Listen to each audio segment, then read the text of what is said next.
Thank you all so much for staying. There's so many of you who stayed behind, which is glorious. We'll give you an opportunity to ask questions, and you can talk to us about all the thoughts that you've got. But I thought to kick off, Ali, it's all over to you. Yeah, sure. It would be nice maybe to talk a little bit about your process, where the idea for the glow came from. Just a little bit about that. Give us a bit of context. All right. That's a hard one with this play, isn't it? Yeah.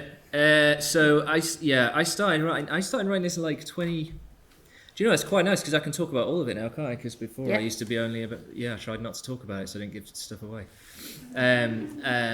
So I started writing this in like late 2016 after we did another show we did together here and stuff, and I had the idea in rehearsal, and it wasn't really much of a night. It was just an image, just sort of this image of let's think about, the Bayeux Tapestry, and this idea of there just being this mysterious young woman there in it.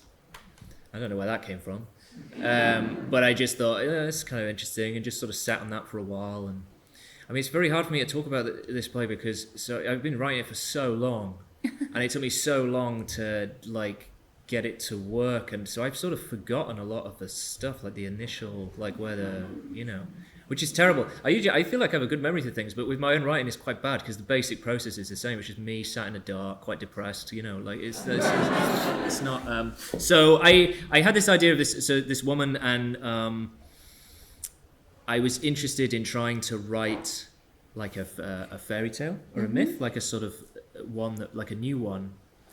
Because I was reading a lot of that stuff. I was reading a lot like Brothers Grimm and Hans Christian Andersen and things like that. And particularly, I remember being really moved by, I read quite like a very earliest version I could find of like Little Mermaid. And I just found it really moving. It just had this weird sort of raw grit to it. And the characters were always talking about death and life and living forever and what, things like this. And I thought it'd be interesting to try and do that. So anyway, it's very hard to talk about where it came from. I can tell you what happened next, which was then I wrote a draft that would run about like 6 hours long, I think, probably. How many characters were in it, do you think? About 50? Something, insane. I basically tried, I wrote, because when you watch the play, you get these sort of glances of all this kind of stuff that you don't see, where she went and things like that. I just sort of wrote like all of it, and no one would have sat through that, not even me. And I had a bit of a nightmare with it, really, because I sort of couldn't get it home. I couldn't get it to work, and it spent years. And I just rewrote it like over and over and over, like from scratch, not just sort of picking around for it. I just like wrote it again from the beginning to the end, and just did that again and again and again. And I write by hand as well, so it took ages, And I couldn't do it. It's just sort of despairing about it. And then, weirdly, ultimately, I'll just say as well, it always takes me a while to warm up. The first 10 minutes of me talking and things like it's just like terrible rambling, But I'll focus up soon. So then it's I got like to the development of the play. Yeah, exactly. There you go.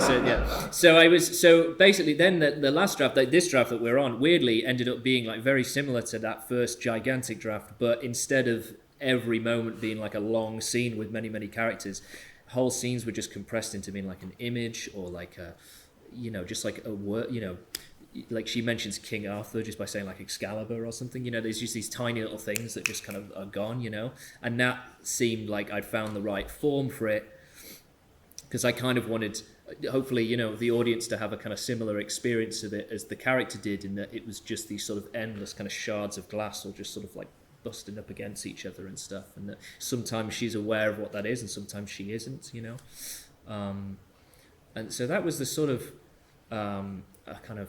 that's my sort of very vague kind of thing of where the play comes from. I mean, I'm quite bad talking about my own plays because I don't think I don't really know what they're about until like ages, like long time after, it's something that writers get asked a lot, like in development by like other, not here actually, but other places you'll get asked like, what's this about? What are you writing? What does it mean? What's it about? I'm always very bad at talking like that because I feel like I'm writing quite intuitively, and I'm trying.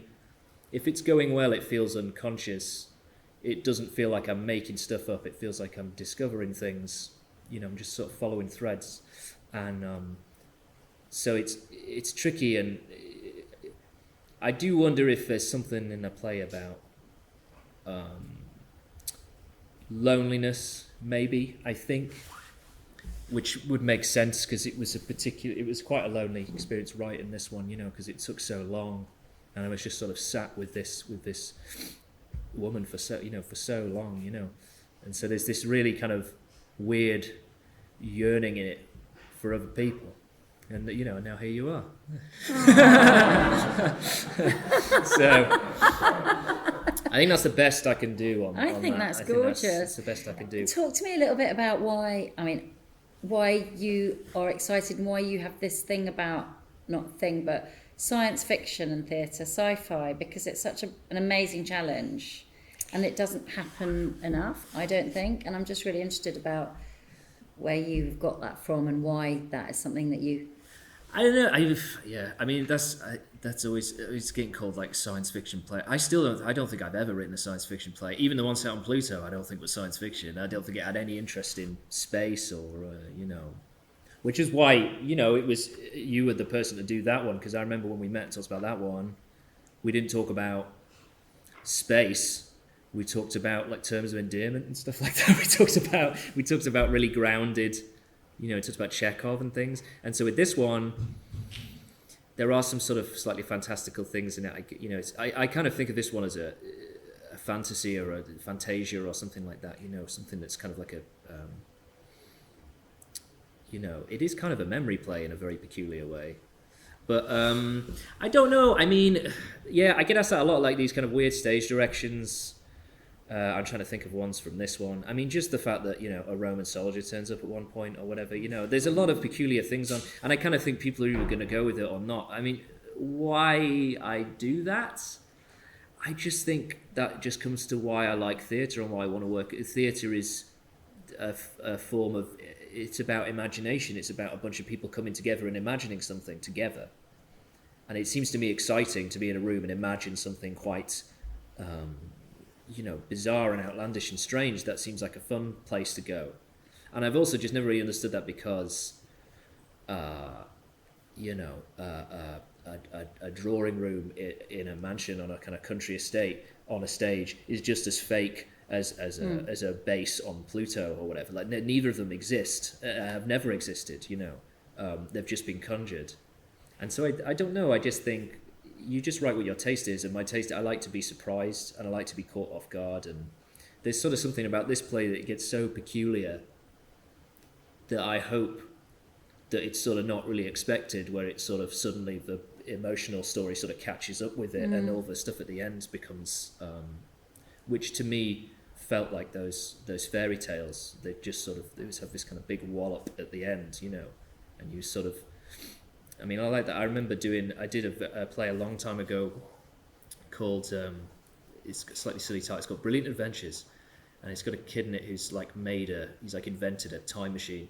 The time machine's like a cardboard box, and it just looks like a cardboard box, right?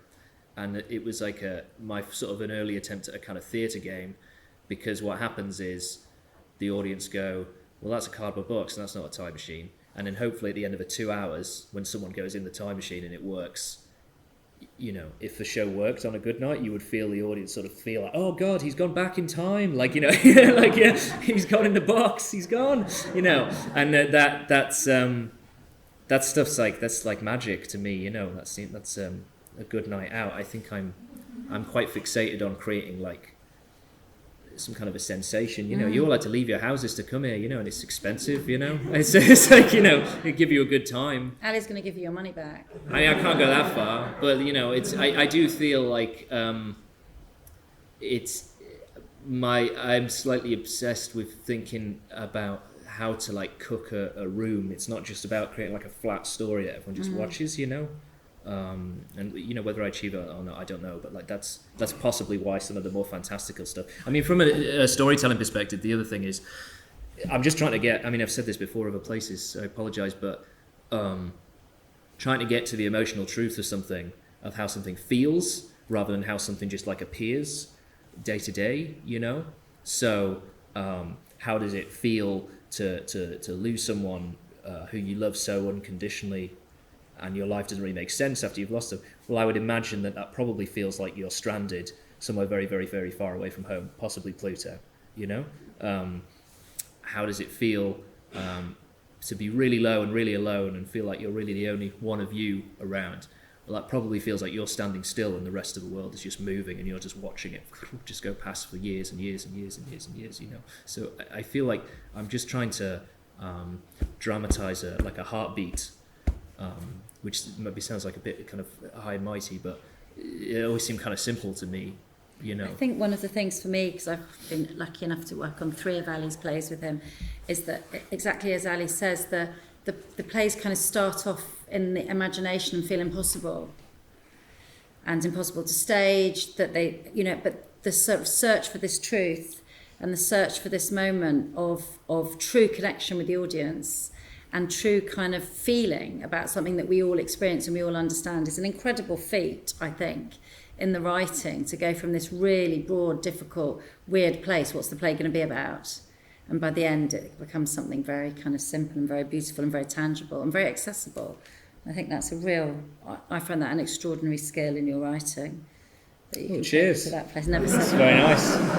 Normally I'm like, can we just cut that in? Shall we throw it open to you guys? Because Ali and I can talk to each other forever, but it's much more interesting to hear from you and any questions that you may have. Yes. Hi. Kind of reminded me a bit of like Silton House Fire, like how well they filmed. Was it quite tough trying to figure out like how certain scenes sort of like rhymed and like? Oh yeah. Did everyone hear that? We don't have any microphones because they're being used in the show upstairs. So we're just talking about. Do you want to repeat that question? Like, so that the was rest it of the audience difficult can hear it. writing all how the scenes sort of mirror each other and rhyme with each other and things like that and stuff? Yeah, I do. I don't really know why I make it so hard for myself. Like I am sort of slightly fixated on that, and particularly. And we did that in the show, the space play we did. Like there was another thing that also that you're quite interested about is finding these sort of echoes throughout the play, and I am kind of interested in trying to kind of tap into some sort of temporary unconscious that's sort of floating around in a room where maybe you don't notice it consciously, that like, oh, that character's, they've sort of had a similar moment that you maybe don't, but that your brain will sort of hopefully pick it up and it starts to sort of stitch things together, you know. But yeah, that is tricky. I've done that a couple of times now, and it's a nightmare, because when you change something in like scene 8, then you've got to go back and change the same tiny thing in like scene 3, 2, what, you know, like it's endless, you know. But no, yeah, I do work very, very hard on that kind of stuff. So yeah, cheers for noticing. Yeah, it's really funny that in rehearsals though, because we all sort of go, oh my god, we've just made this amazing realization that this thing, and she says that, and Ali's like, yeah. We're like, oh sorry, we're just really catching up. I mostly just forget, you know. But yeah. Yeah. Anyone else? Yeah. I know every kind of playwright approaches this in different ways. Do you like to just hand over a script and there you go, Vicky, have fun with it? Or do you like to be involved in the process after that? And Vicky, after he's answered, can you tell us whether he's done? No, we're pretty. We've been collaborating on all the drafts and stuff, and you were really the only person I consistently was talking to about each draft, and you know, and you were very smart, and that sometimes you were quite firm and like, you've lost this, you need to get this back, and then sometimes you were like, well, we'll see, and then I'd just sort of drift off and do a bit more, you know, like you were quite good at sort of judging where I was with it and giving me, you know, a prod or not, you know. And then in rehearsals and stuff, like I like to be there, you know, and I do, partly because it's enjoyable, like I get, you know, you're sat on your own the whole time, and then suddenly there's people and you get to talk about a thing that you've just been saying, because I don't tell anyone what I'm writing at all, like the whole time I never tell anyone, I just sort of show up with it, you know. Because I kind of, it's like a souffle to me or something. So if I take it out, if I tell you about it, it'll just sounds stupid when I say it. You know what I mean? If I was like, oh, I'm writing about this eternal woman who's, it's terrible, you know, it sounds awful, you know. It's like kind of, I have to protect it. I'm quite jealously guard it, you know. But then in rehearsal, like, I like being there, and we do have quite a collaborative atmosphere. So, but I do like very much. I want everyone to bring stuff to it, and that's not just the cast who are amazing, but also like Nick with the music and Jess with the lights, and like it's and Merla with this set and stuff, and like there are always kind of all kinds of much more interesting things that I couldn't ever have thought of that other people are bringing to it and stuff. So I try not to be too pedantic and stuff in rehearsal, but I do like to be, especially when the play's kind of it's quite complicated and stuff. So it's sort of probably was very useful having me around to be like, what's this about, you know? He's telling the truth. There you go. Yeah. I think that, as far as I'm concerned, I feel it's always really important to have the relationship with the writer, and lucky enough to have this with Ali, that actually there is around as much as possible. I really hate the idea of show and tell, that the sort of writer goes away and we all get immersed in what we think the play is, and then they come in and we have to sort of present at the end of rehearsals. I'm like, that feels really weird, and actually it's really important that we're all part of the process together, and whatever the heat or the question of the day was is something that we all develop together, which feels a much richer experience, really. We've got quite a nice shorthand now, right? Yeah. And stuff, and sort of and we don't have to have huge conversations about each tiny thing and stuff. And the people you're like Nick with the mute, like people you've worked with so many times, that's like really beautiful, and that everyone kind of can lock into the groove quite nicely, you know. And because we lost 3 weeks. Like almost pretty much like half the rehearsal time to COVID. You know, we didn't like lose it, but we couldn't be in the room. We were on Zoom. Yes, we were only in the room for 9 days together, which is a bit mad with a play like this. Well, everyone's doing the same thing. Yeah. And then so we lost all that time, but everyone was so committed to it, and the cast. So we did all this stuff on Zoom. So it meant that when we did get back in the room, everyone knew the script sort of like front to back, and they knew sort of every syllable of it, and they knew how everything all locked in and stuff, and which is really kind of what I wanted, because the whole thing of writing it just for people and for those people to play all those different parts is I did want it to have that kind of slightly storybook feel of his like a company coming on to kind of build this whole world for you and take you all these crazy places and stuff, and hopefully the sensation at the end is that you're like, oh yeah, there's just 4 of them, you know, like, you know, so it's we got our money's worth out of them, didn't we? Yeah, definitely, yeah. So no, it was great. Yeah, I felt very privileged to have such a lovely bunch of people. So to be democratic. Is anybody? Oh yeah, Johan. Oh, clearly you have such a passion for the story, and you went on this stream of consciousness writing it, and from what you've hinted, created all this excess material for the play itself. So I'm just wondering, would you ever consider expanding on the play as a novel, or is the theatre like your true home for your work? No, I'd like to write a novel maybe, but not like a version of something I've already done. I get quite because I've been asked like once or twice, if someone wanted to like do a film of one of them or something, things like that, and I wouldn't I'd never say never, but I think the idea of me going back and like reworking it and rewriting, I use the phrase like getting it home or getting her home or whatever, and that is really kind of what it feels like when I've I don't know how many drafts of this thing I did, like endless, but I kind of knew, and the one we went in the room with, like, oh, I think that's it. Like, it's not perfect. I'll still sort of muck around with it a little bit, but like that's the right kind of path, But the deleted scenes and what have you and stuff, like I've got a stack in my house, like taller than me. Just it's very environmentally bad. Like it's just and it's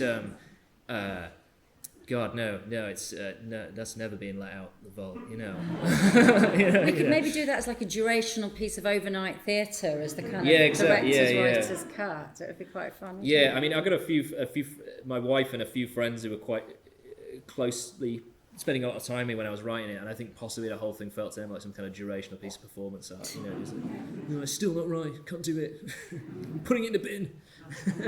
Oh, it's actually gone all right today. Anybody else? Yes. Questions for Vicky, but I was going to say congratulations, Ali. I saw this last Tuesday, and I described to a friend that particularly the last monologue has been kind of like William Shakespeare meets Brian Cox. Oh, cheers, mate. It's very nice. Did you watch it again tonight? Have you just come back to say that? I watched it again tonight because I Yeah. a friend and he wants to come sit. Fantastic. But I was actually going to ask Vicky, and you alluded to it, Ali, but the set design, Yeah. the sound design, the lighting design, projections obviously were so integral to the way everything held together. What was the process that you went through? You only had a few days in rehearsal. Yeah. To integrate all of that. It just looked seamless. They'll be very pleased that you said that, our wonderful creative team, so thank you. Well, obviously this was supposed to go on in May 2020, but then something happened that sort of chucked it off the programme. So the conversation has been a long conversation anyway. But I think one thing about it is that the tone of this play, even though it's very unique, so it's not something you can describe very easily, is very specific, and Ali's really in control of what that tone is. When you watch it, you can really feel it, but you couldn't necessarily say what it was beforehand. So really, with a really good creative team, what we're doing is really responding to the play. And one of the things that happens at the Royal Court, and this is a really good example, is that people don't come and do work here by trying to put their own stamp on something. It's not my version of, it's like, this is the play that we're here to serve.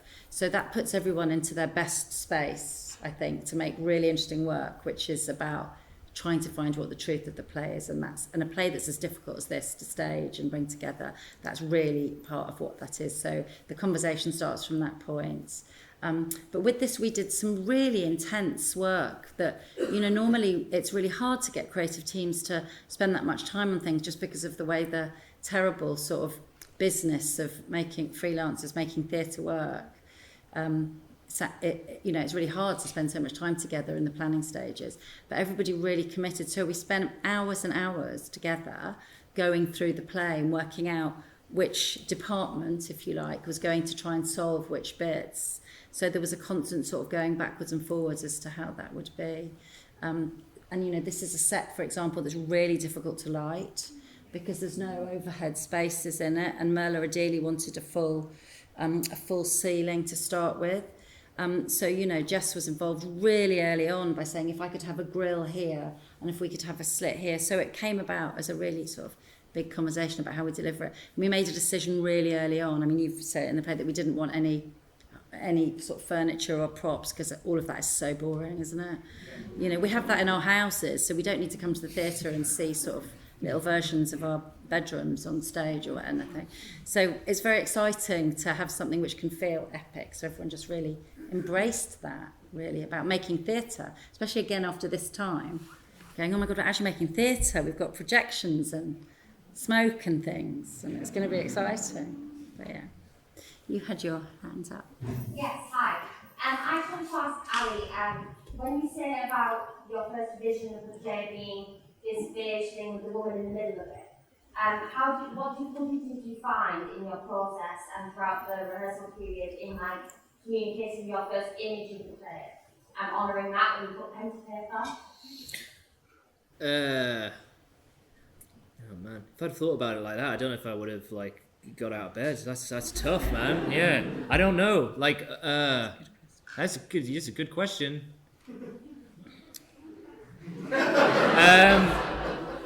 I don't know. There's something about in the play's got. I don't often if you get a book available to buy the book. The stage directions are quite ornate. They're quite flowery. And we had a conversation early on where you're like, are you the absolute specifics of these? Are we doing this? And I was like, no, it's more I to give this sense of it being like a bedtime story, like a fairy tale, like something that someone could someone could just tell you, you know what I mean?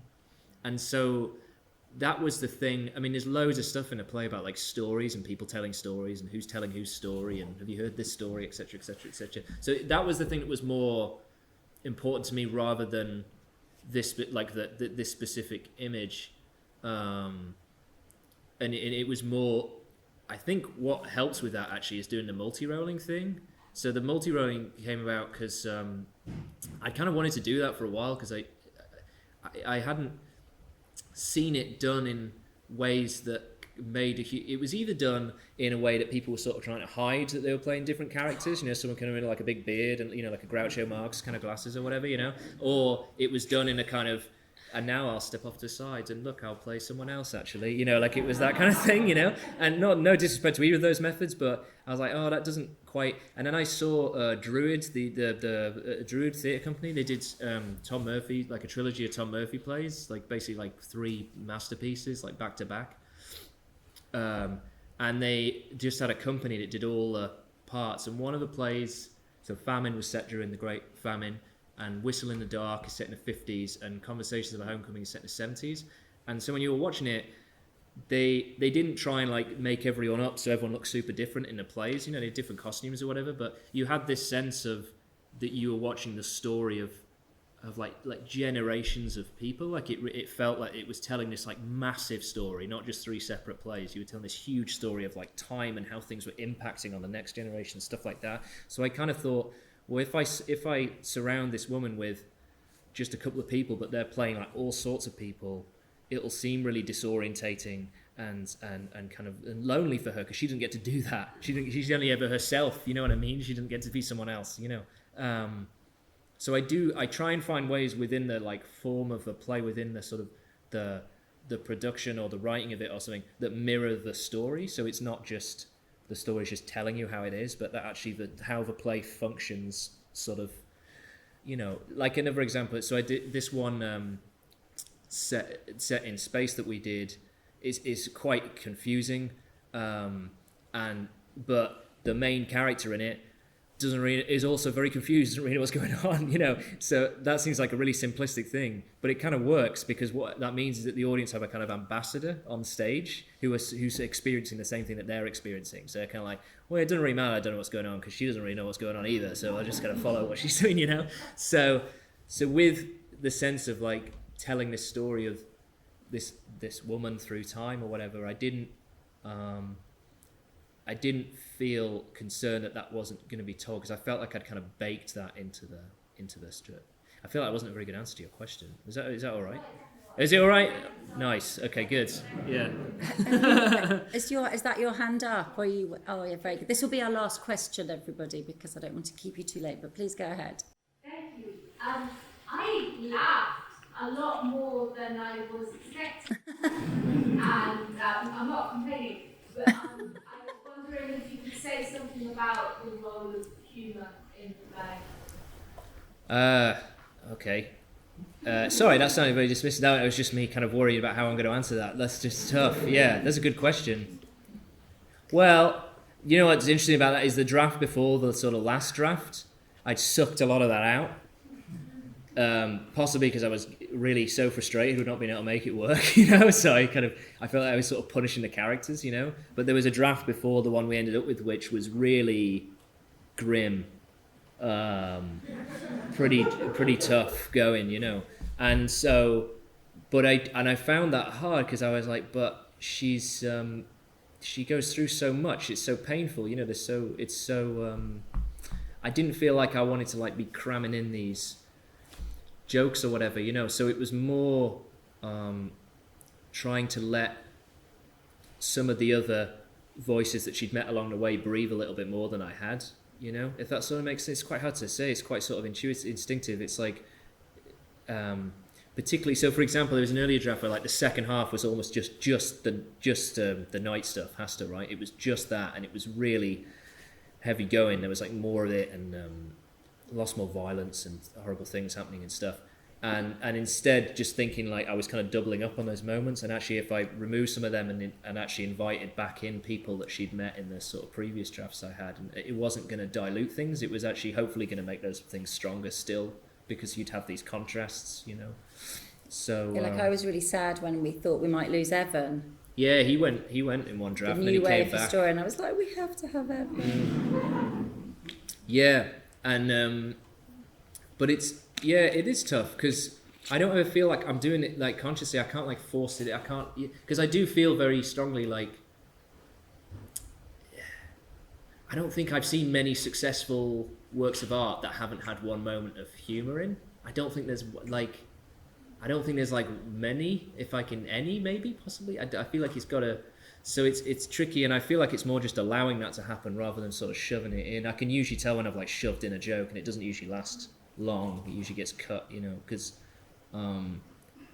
So yeah, I guess that's more it. I was trying to like invite in warmth rather than sort of shutting it out or forcing it in. You know? I also think there's something amazing about our incredible actors about humour, because actually the humour when you read I always read plays really seriously, which is so weird. With my job, I read every single play like, and I'm really surprised when we do a read through or something like that there's jokes in it.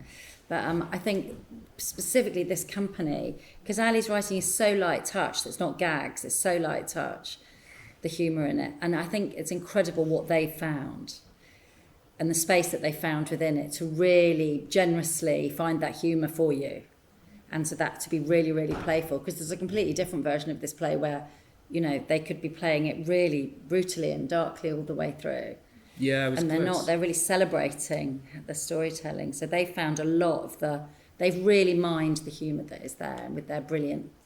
Yeah, because like for instance, like Mrs Lyall, and I always really liked writing Mrs Lyall. I always thought she was really funny. She did make me laugh quite a lot, you know. But I was glad when we started doing it. It was like, oh yeah, it's not, you know, it wasn't just me or like I do, because it's weird. Like also this, you know, doing like the Victorian stuff and then like there's a night and what have you. Like I wouldn't say it's not tongue in cheek, because it is played pretty straight, but there's a slight wink in it, in that it knows that you're going to have certain assumptions about what a story set in that environment is going to have, and then it's fun to kind of upend that and then just go off in different directions and stuff, you know. So like hopefully when it starts, it's why I'm sort of so protective about not saying too much about it before it kind of opened or whatever, because when it starts, there's almost an ambiguity as to like, well, whose story is this? Are we following Mrs. Lyall? Is this her? So are we just going to follow her for this whole thing, you know? Or, and then it really feels like that kind of Dickensian thing, or Wilkie Collins kind of thing of like, oh, we're going to follow this person, probably kind of step their way up the sort of social ladder or whatever. Which weirdly you do, but in a sort of odd existential way rather than a kind of, you know, pip, you know? But, A-level English. Yeah, you go. We're not used to all staying out this late together, are we? Maybe kind of individually, so it's quite exciting. But we should let you go to your homes or wherever you're going on to. Thank you so much. Hey, thanks for coming and staying. Yeah.